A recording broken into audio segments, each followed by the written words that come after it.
Alright, so just gonna be honest right at the start here.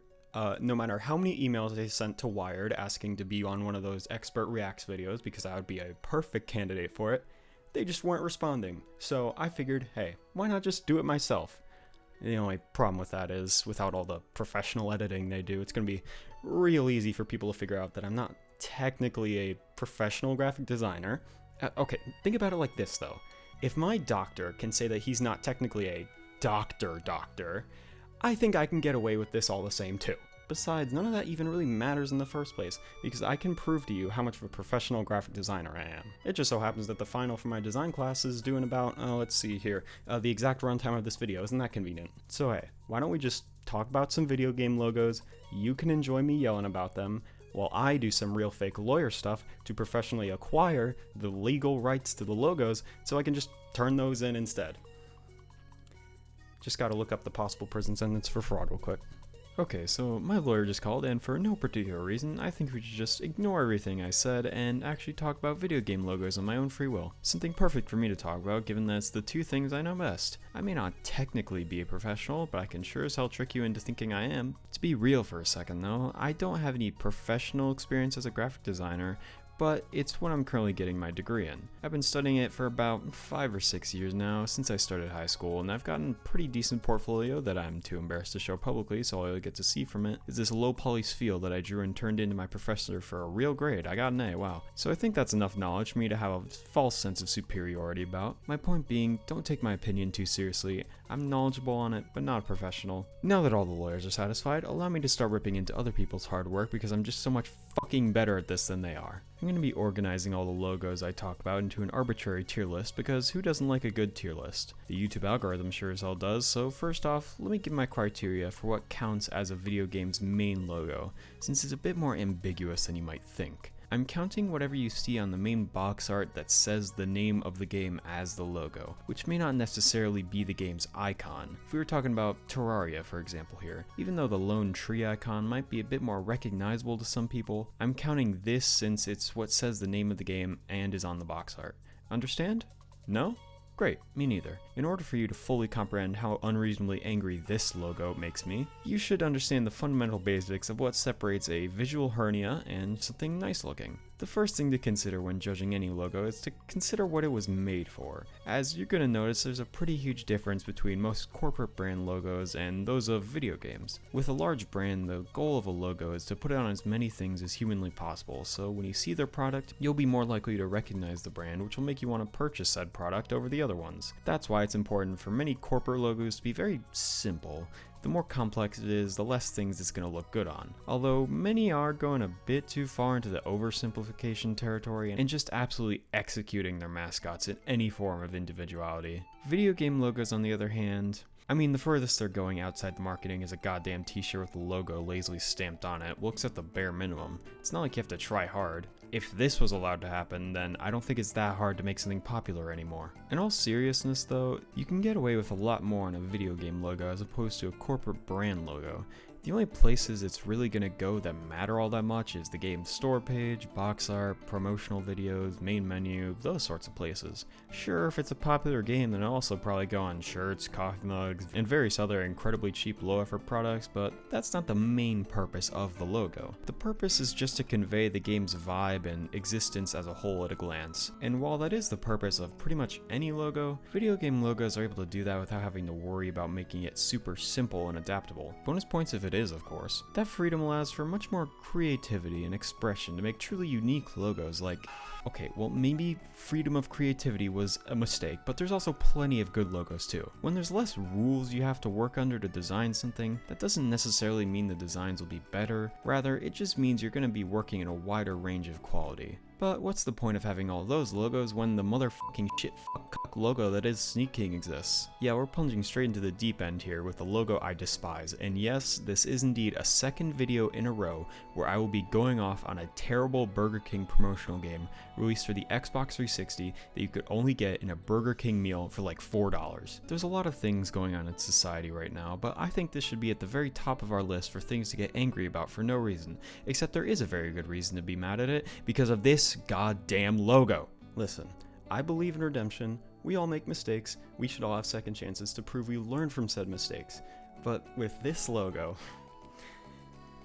why did every letter have to be simultaneously too big and too small, making everything so unnecessarily convoluted for no reason? I don't get it, okay? It makes no sense, and this is why I've always been of the opinion that if you make a bad logo, you should be sent straight to death row. Okay, enough of that. Let me put in simple terms how much this infuriates me.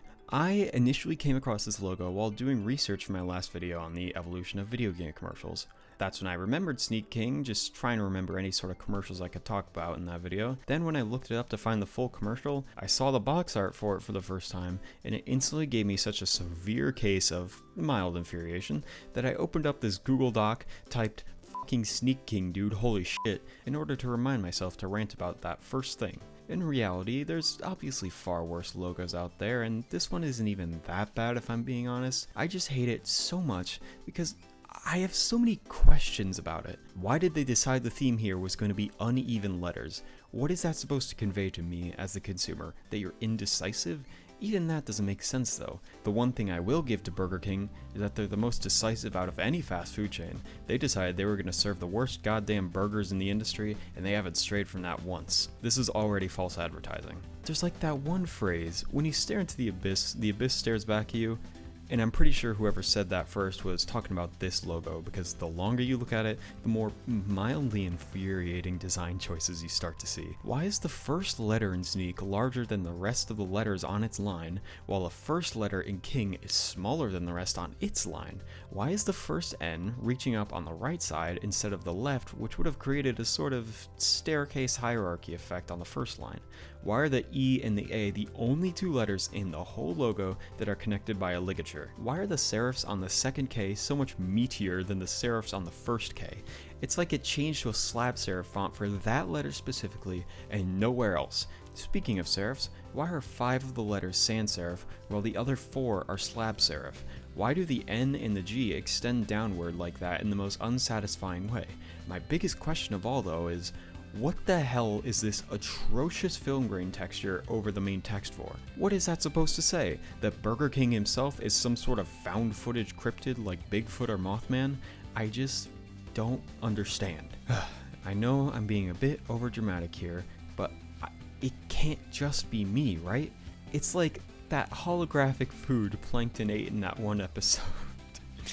Okay, I'm not sure why that was the first thing I thought of when writing this, but just go with me here, okay? It looks like there's a ton of food on the plate, but when you actually try to eat it, it's just nothing. It's nothing. Or if you want to put more succinctly in terms of food, I'd say it tastes really, boneless? It's impressive that they managed to use so many ingredients that it came out tasting like nothing. Seriously, all these little intricacies or inconsistencies, if you want to be real, and yet it communicates nothing about the tone of the game.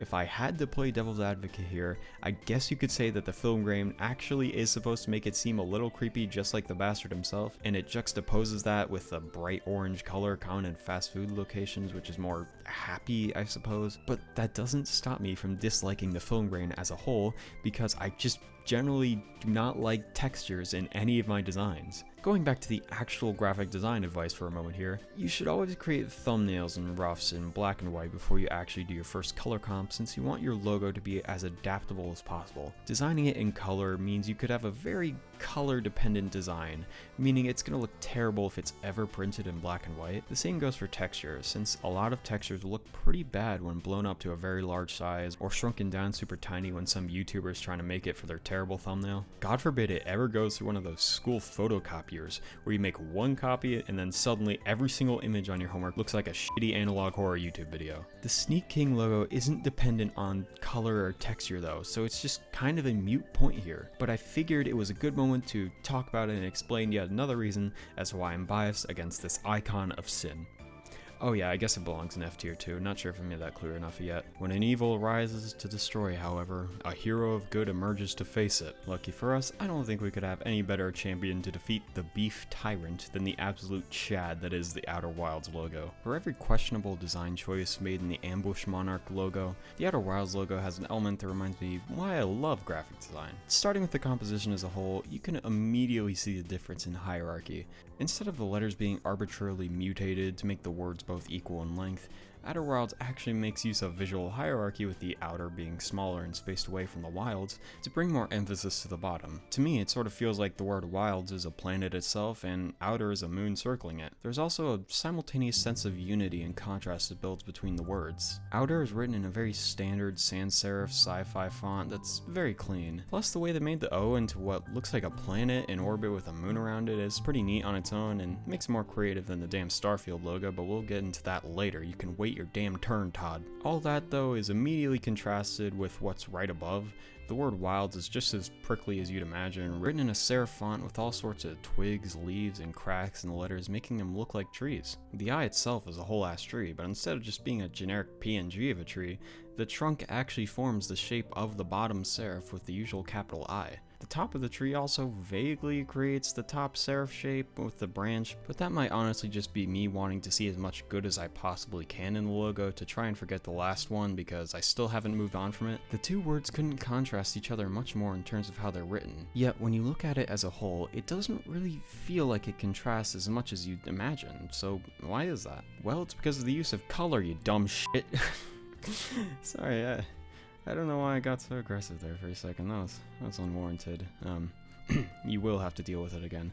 Anyway, the one simple choice of color that does so much for the design, but it's not simply that they're both the same color. It's the choice to have them both share the same larger gradient. The letters are masked over a gradient, making it seem like they're almost working together to express the same pattern. Gradients in general can be pretty powerful. When used correctly, they can either be an easy catch-all solution to something that doesn't look quite right. Don't feel like drawing a background for your art? Gradient. Want some header text to look more interesting but don't want to change the font or add anything complex to it? Gradient. Is graphic design your passion?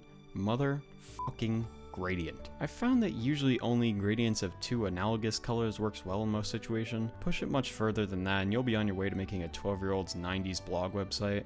It's a dangerous game. Outer Wilds falls into the good camp of gradients, however, with it being a tint and a shade of orange. And as a bonus fun fact, if you didn't know, a tint is a color that white has been added to make it brighter, meanwhile a shade is a color that black has been added to make it darker. Now you can use that knowledge to feel superior to anybody you're talking to about design, and remind them that you're a professional graphic designer, and you have absolute authority over every conversation.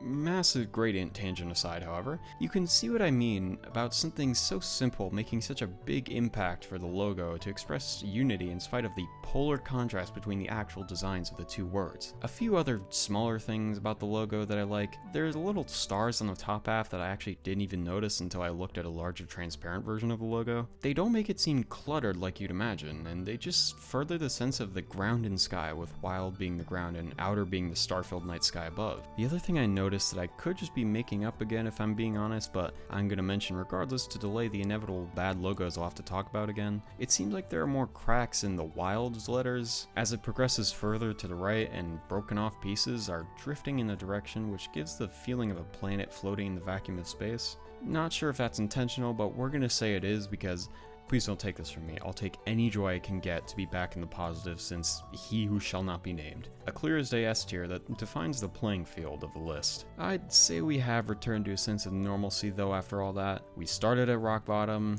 and were immediately flung out of there into the most beautiful clear skies. It was great and all to get that out of my system, but maybe not the best choice as a YouTuber because now you don't feel as excited to watch the rest since you've already seen the best and the worst, but hey, don't think about that too much. I still have more sanity to lose for your entertainment. In an effort to cover a wider variety of logos out there, it would probably be better off for me to just talk about the general types of logos I usually see as opposed to the specifics. Starting with the category I feel like I see the most from a lot of new games now is the one I'm going to call the "oh shit, we forgot we needed a logo. Quick, can somebody just open up Illustrator real quick and type the name of the game in a funny font? Please, the game ships tomorrow" category. Listen, it's not my job to name things, I just make the logos, don't blame me. These aren't ones I would necessarily say are all bad, but you can tell that making a good logo wasn't exactly high on their list of priorities. To be fair though, if you're making a game, it really isn't something that should be prioritized since, as I mentioned before, a video game's logo isn't super important since you're really not going to be seeing it anywhere outside the box art or store page. But whenever I see one of these, I just can't help but be a little bit sad thinking about how much more of a cool and creative logo could have been. It's even more painful for me, however, when I realize that a bunch of games I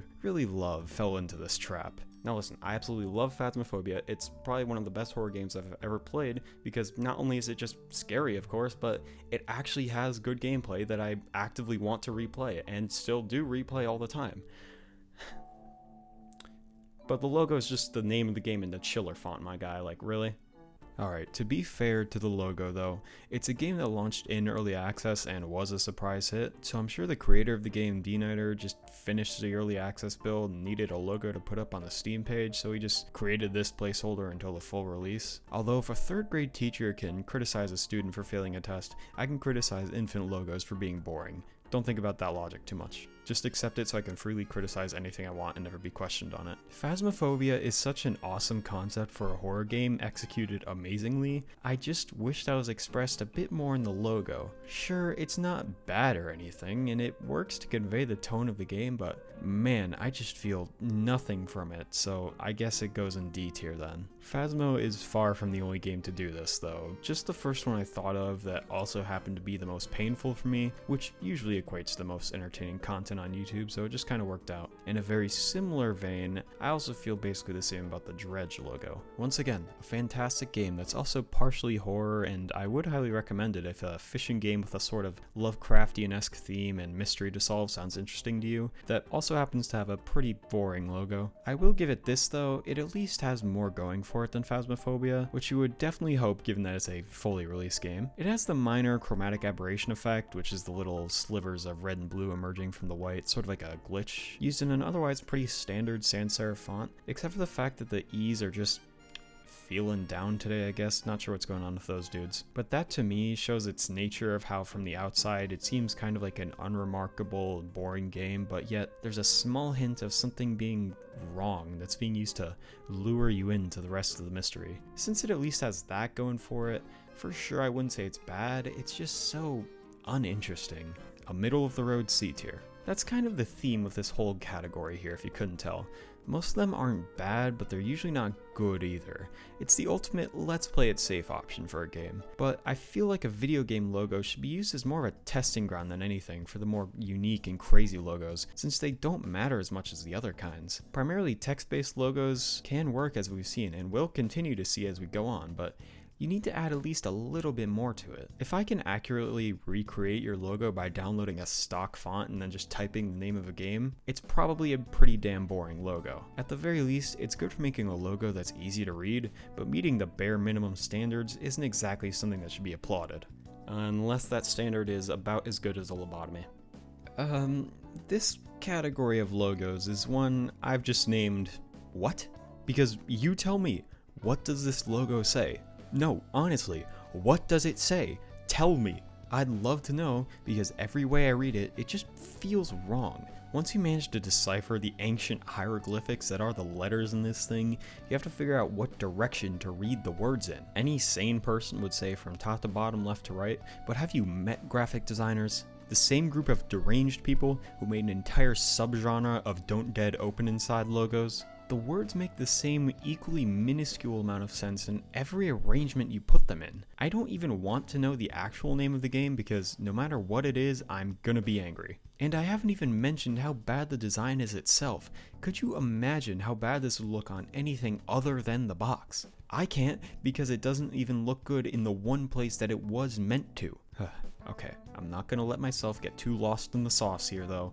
I've already filled my hatred quota for the year with Sneak King, so I won't linger on this. It's F tier 2. End of story. Especially when there are other logos that look like a whole ass casino, bro. What the hell is this? Now, listen, I don't want to be that guy who says most anime games have seizure-inducing logos, but out of the 2 past logos I've cherry-picked so far, it's certainly looking that way. If you've seen basically any of my older videos before I started making content like this, you can easily tell that I'm a huge JoJo guy, but that bias isn't enough to spare this logo from my wrath. Obviously, I was making a joke when I mentioned this logo was a whole casino, but genuinely, this looks 100% like something you would see on the 50th slot machine in a Vegas casino. So you've got the original JoJo's logo with a different way of writing the bizarre adventure words than usual, juxtaposed next to an incredibly ornate star with the All-Star Battle written on it, then the rainbow R next to all that. This feels like the most confused logo of all time. The only goal the designer must have had with this is to just make it as shiny as possible to catch the attention of JoJo fans like jangling keys in front of an iPad kid. It's just a mess. This one is at least pretty legible compared to the last one, even though that's not exactly hard to do, but it's comprehensible. The All-Star Battle text is a bit hard to read though if you don't exactly know what it already says, especially if it's from a distance or shrunken down. And that S has absolutely zero business being that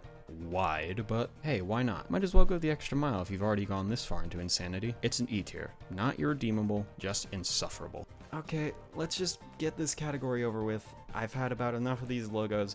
What's the last one for me to talk? Oh, Jesus Christ, dude. Okay, I've had enough of these damn anime games. Let's move on. You get the point. They're all bad. Well, I'm actually a bit excited to talk about this next one because this is a category of designs that I actually quite like. I'm calling it the cooler category one because holy shit, these are actually primarily text-based logos that look good because they're written next to some sort of graphic. This is by far the largest category of logos we'll be covering, so I'm gonna go through these a bit faster than I have the last ones, starting with another great game. The Cult of the Lamb logo is a great introduction to this category. It's of course got the name of the game in a unique font that fits the general vibe of the game, but it's all centered around the red crown. The 2 words "of the" in the middle are a literal pedestal for the main graphic to sit on, with the other 2 main words beside it to emphasize them in the crown. The crown also rises higher than all the other text in the logo, and it gives it a sense of importance and worship. A logo that fits not only because it looks good on its own, but it just fits the general tone of the game to further enhance it. A tier, because not enough logos out there really make you feel like a tyrannical cult leader the same way this one does. Sneak King really should have taken a page out of Cult of the Lamb's book for their logo, since I'm convinced Burger King is a cult. Just think about it. Have you ever seen somebody go to Burger King on their own free will? Don't bother answering because of course you haven't. You already know the answer. Besides, we have other niche indie games to discuss. The next good logo for this category being Risk of Rain 2. This time we can see the graphic behind the main text of the logo instead of being integrated into it, but once again we can see that the graphic serves to enhance the text. Even though the text itself is nothing special, just the name written in the main font contrasted with the complementary color too. The graphic almost mirrors the flow of the text. The 2 planets are on the same angle as the direction of the text, which kind of helps to guide your eyes along the rest of the text in the correct order. Plus the impact of the planets, or whatever the hell those are, because I'm honestly not sure, I'm just kind of guessing. Whatever the hell it's supposed to be, it draws a horizontal line to better divide the balance of the logo. It's a pretty good one overall that works to kind of convey both the futuristic and chaotic nature of the game. It's pretty nice. B tier. There's a lot of logos that would fit into this category similar to the last 2, so for the next one I'm going to mention in this category, I'm not even really sure if it would be classified under this, but I'm going to put it here anyway because I'm sure it'll piss off at least one other design nerd out there, and the thought of that makes me laugh, so why not? The Resident Evil 7 and 8 logos I'm going to lump together here because they're effectively the same, and I'm going to say they count under this category. Even though they don't really have a graphic like the others I've mentioned and are just text, the really cool thing I love about these 2 is how they integrated the number into the logo. The orange and gold letters are the Roman numerals for the number game they are. The V, I, and sides of the L's spell it out in a really clever way to integrate it into the logo without having to write it out somewhere. Simply because of that, I'm going to classify the highlighted parts as graphics because this is my show and my graphic design teacher can't tell me what to do anymore and deduct points on my assignment even though the rubric clearly said Anyway, yeah, Resident Evil, let's move on. Regardless of whether or not you agree that these should be in this category, not only am I the graphic designer here, so you don't get to ask questions, but the design itself is also just really creative. Man, I'm so mean today. The hell's going on? If it didn't have the Roman numerals in it, these would both be fine logos, nothing outstanding, but also not bad. They add enough, however, to the point where I find them to be pretty memorable, and it goes to show that even if you have an otherwise pretty mundane design, just one creative little detail for people to notice goes a long way. Think about it, the FedEx logo is a lot less remarkable when you don't have someone in your ear telling you about the hidden arrow, of which I am utterly convinced for more or less no reason that the hidden arrow is a complete accident and they just decided to roll with it. Point is, these are pretty basic logos, but that one creative design decision is enough to make me love it. I can't quite justify A tier, so they're getting a high B tier. Text-based logos with a graphic built into them are definitely the best in my mind, but of course, it goes without saying that there are plenty of bad ones in this category as well that I just didn't mention on account of my dwindling sanity. Speaking of the erosion of my brain cells, who even needs these dumb categories anyway? Let's just forego any remaining sense of structure in this train wreck and talk about the rest of the logos that didn't really fit into the prior categories. You know,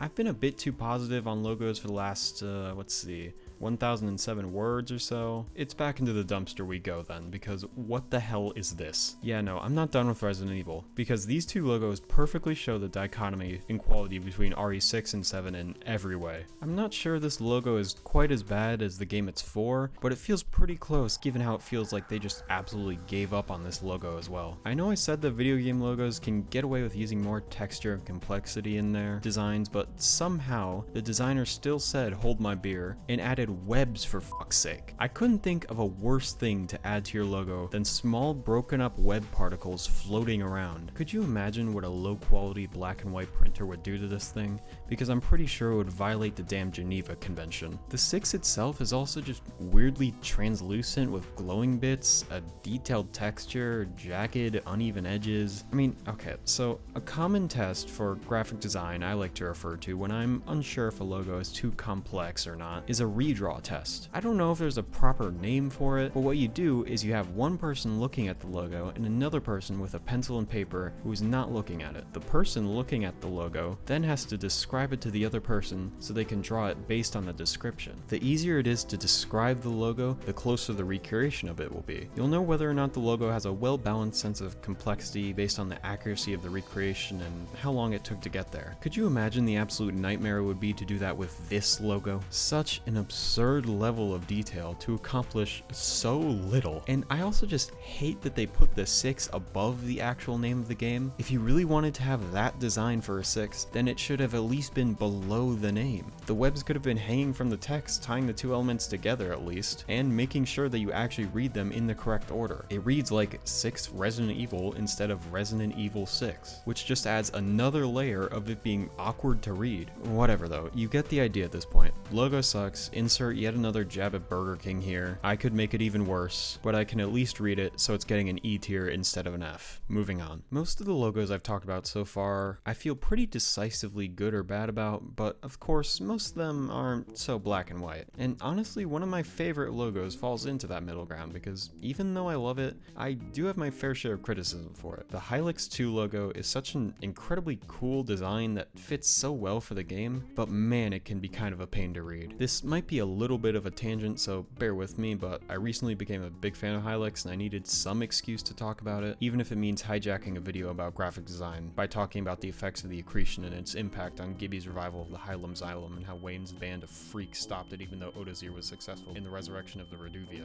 Hey, funnily enough though, that's also what my final senior essay was about in high school too. And seriously though, for how weird the Hylix games are, the logo fits as something that's just as weird and thematically appropriate. If you couldn't tell somehow, the logo is a bunch of gloved hands all spelling out the individual letters. The game itself has a kind of close relation to hands in general, I think, mainly with just how all the skills you use in the game are known as gestures, where your characters seem to just kinda wave their hands around like somebody who's pretending to know how to speak sign language and it somehow kills the enemy. That and most of the game is made out of clay, which had to be sculpted by the hands of the creator Mason Lindroth. I'm pretty sure that these are the main reasons as to why the logo is just the hands of the creator himself spelling out the name of the game, so it works perfectly in that sense, just like how the game itself takes the pretty simple and traditional gameplay formula of your usual turn-based RPG and injects some of its own completely unique personality into it to create creates something really special. The logo also does the same. It takes the simple concept of just the name with the number 2 next to it and adds its own twist on it in order to make it feel like something completely different, even if it's the exact same composition-wise. My criticism, however, lies in the execution of it, as opposed to the idea and creativity of it. It looks cool as hell, but if I didn't know the name of the game and read that, I would probably be staring at it, trying to make sure I was reading it right for longer than I'd like to admit. To be fair though,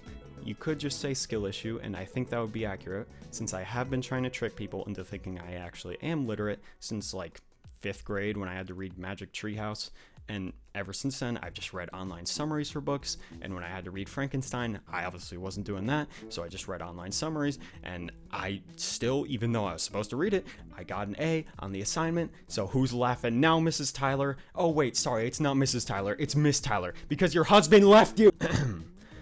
Sorry, got a bit off track there. The point is, I do have trouble reading and doubt myself more than I probably should when it comes to whether or not I read something correctly. I do have an eye for design, however, and I think I can say from a somewhat objective standpoint that it is a little hard to tell what it says at a first glance. Not only because of the obvious limitation in forming letters with your hands, but also because of the texture of the gloves. They're really shiny and they have lots of little wrinkles and folds in them that, when in combination with the high contrast post-processing on the images, gives it a pretty striking and nice color, but also detracts from its legibility. I do quite like the color and design of all the letters and how it works to emphasize the 2 at the end, since it's both a different color and the only thing in the logo that's not a hand, so that works pretty well, I'd say. Overall though, it's a logo with a simple composition that's elevated by a really creative and thematically fitting idea. It just fell a bit short on the execution and more traditional good logo design. Then again, the last thing Hylux is traditional, so I'd expect nothing less, to be perfectly honest. And that, my friends, was an actual proper critique of a logo that we're taught how to do when learning graphic design. And seriously, in high school when I was learning graphic design, we spent like almost a whole month practicing how to give good feedback, since that's such a big thing in graphic design, including the part where I mocked my 10th grade English teacher. That's a standard in the business. I guess I've got the Hylux talk out of my system now though, until I inevitably make another video that's whole purpose is just an excuse for me to talk about it again. But I like the logo, so it gets a B tier, because I'm biased. Listen, it's no Castle Miner Z, but not many things can be, so I'm not too disappointed. At this point, I'm starting to get a little concerned about the length of the video so far, as well as the amount of logos I have yet to talk about still. I just gave the most lawful good critique of a logo you're gonna get out of me, so I may as well finish it off by doing the exact opposite as fast as I can, starting off with the Terraria logo. Overall, I quite like it. The pixel art itself is really good, especially the shading. The texture itself may be a little bit too much, but for high-res pixel art like this, something like that's gonna be kind of unavoidable. B tier, not enough blood. The Tmod Loader logo, on a similar note, I think is honestly better than the original logo. The tree is the icon of Terraria, so putting that in the center with the cog around it is great for showing that this is a mod loader. The font and colors feel accurately reduced, which kind of makes it feel more like a sterilized environment where you can make whatever you want in it. A tier, not nearly enough blood. Switching gears to something completely different, the Half-Life logo. For all the logos so far, I've been using whatever version says the name of the game, but Half-Life is probably the only exception to that. One of the most recognizable gaming logos, to the point where seeing the lambda alone just makes you think of the games, or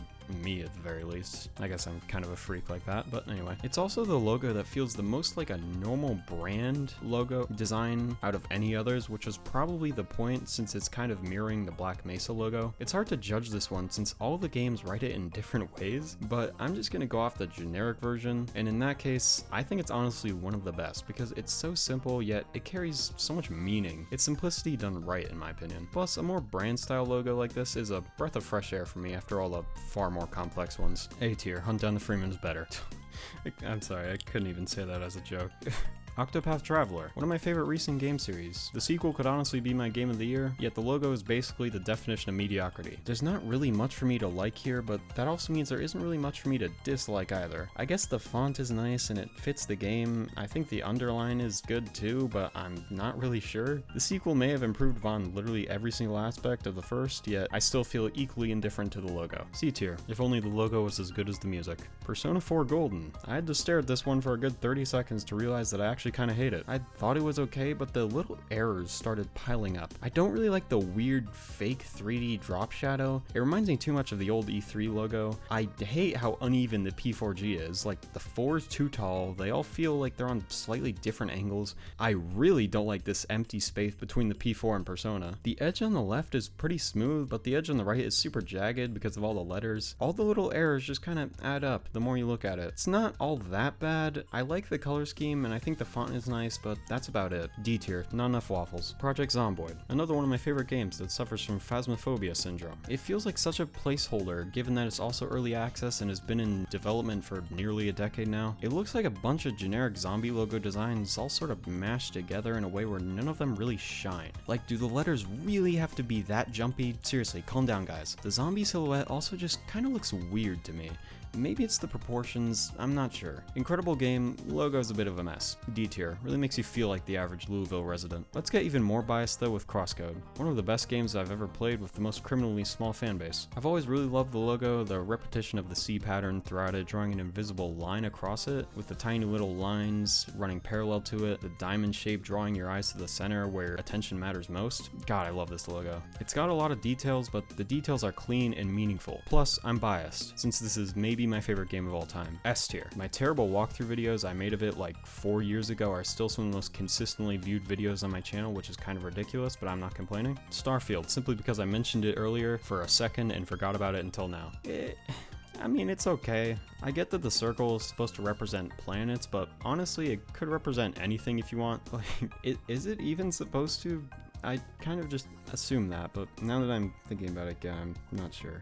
Let's just assume so. I appreciate the little gaps in the circle that don't make it a whole circle. That's nice, but honestly, I just don't really feel much from it overall. It's a generic sci-fi logo with the smallest microbe of character, and I feel like I'm stretching even a little bit in saying that. C tier. Please, nobody tell on me to Todd. This is our little secret. Okay, I'm starting to get real damn sick of these logos, so let's end things on a positive note and look at Hi-Fi Rush, since I love this game. Yet another incredible game in a year that already might be one of the best for video games in a long time, but hey, who cares about that in a video like this? I'm only here to be a smug bastard about logos. Lucky for Hi-Fi Rush though, I also like the logo quite a bit. The big bold font broken up by the cracks gives it the very high energy feeling you'd expect for a game like this. The letters are all over the place, but that's to the benefit of the logo this time. I really appreciate that the text is all left aligned instead of centered. More logos should do that. Plus, I'm also a fan of how Hi-Fi fits perfectly snug behind the H in the Rush, and I think the drop shadow works well here, which I usually wouldn't be a fan of, but it adds just the right amount to make it pop more. Not sure if this will be a hot take, but A tier. Reminds me too much of how long I spent trying to 100% this game. There are plenty more logos I could talk about, but just the mere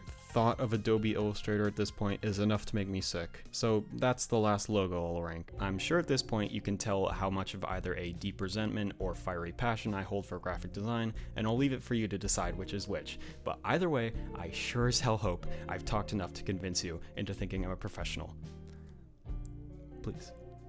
Through all this though, I've come to the conclusion that I find video game logos more fun as a whole than brand logos, which I'm sure doesn't really come as a surprise. Pretty much all of my education in graphic design has been about making good logos for advertising purposes. I mentioned this at the beginning, but having to consider all sorts of possibilities as to where the logo you're making will go ends up heavily limiting what can be done. That's why we're seeing so many big companies nowadays redesigning their logo to be so much more simple. It's always something I see so many people posting about every time it happens to another logo, saying how much more terrible it is now. And while I agree to a certain point, however, I also kind of understand the decision to cut down on the details, and that's the key difference between simplification and oversimplification.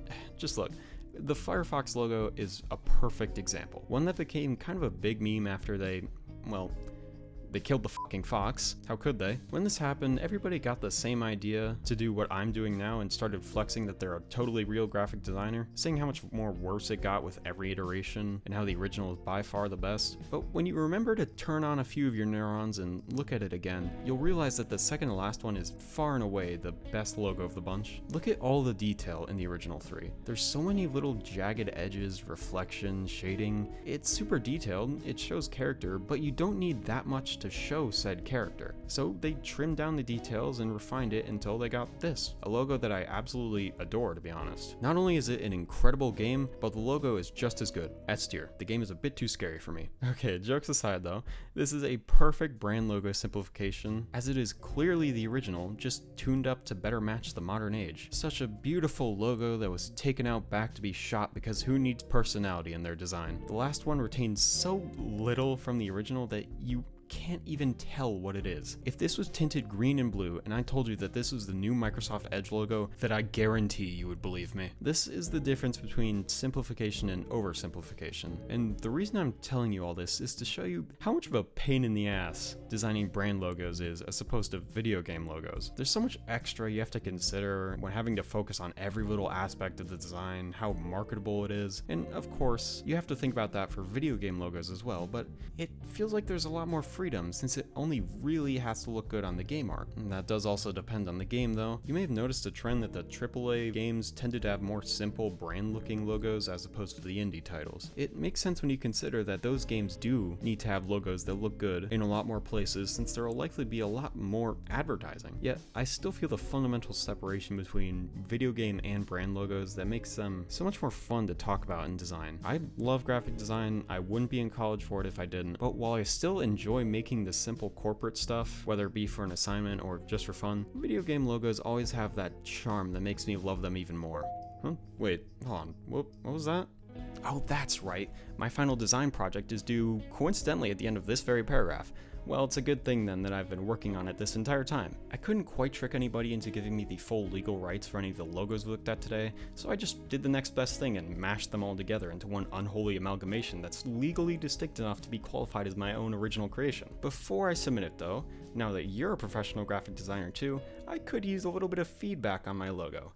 Now, it's gonna be tough though, because it's already a masterpiece. This is gonna look great on my resume.